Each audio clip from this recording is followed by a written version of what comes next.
أنا مش جعان. في مشهد ملحمي وجميل وقف مجدي تحت المطرة وبيصرخ بأعلى صوته: أنا مش جعان. أنا مش جعان.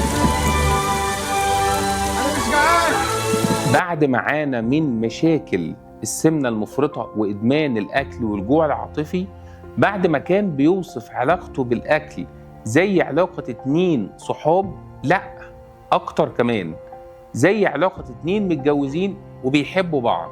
وده كان سبب إن حبيبته تتخلى عنه وتسيبه بعد ما حاولت إن هي تغيره. وبعد ما كان رافض التغيير قرر إن هو يتغير ويتخلص من السمنة المفرطة. وكان الحل اللي قدامه بعد ما جرب دايت أكتر من مرة وفشل في الدايت إنه يلجأ لحل قاسي وعنيف، حل يجبره على إن هو يقلل كميات الأكل عن طريق إن هو يتحبس في مكان ما يكونش قدامه أي أكل.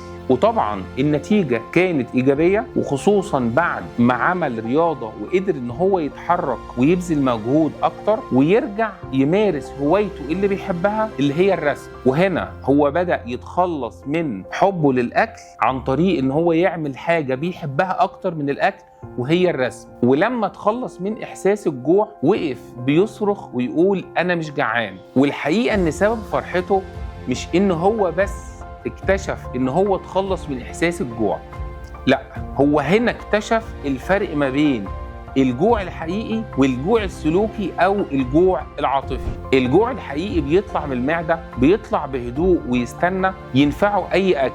إنما الجوع السلوكي بيطلع من المخ، بيطلع فجأة وعايز أكل دلوقتي، دايما مرتبط بسكريات أو حلويات أو نشويات، ودايما بيكون مرتبط بالتوتر والعادة. وعشان كده جراحات السمنة هي حلول هادية، حلول ما فيهاش إجبار أو حرمان، ما فيهاش أي دايت قاسي، طواعية بتقلل كميات الأكل. معدتك حجمها بتكون صغير فبتاكل أكل صغير وقليل وتفقد الدهون الزيادة اللي عندك بدون أي معاناة.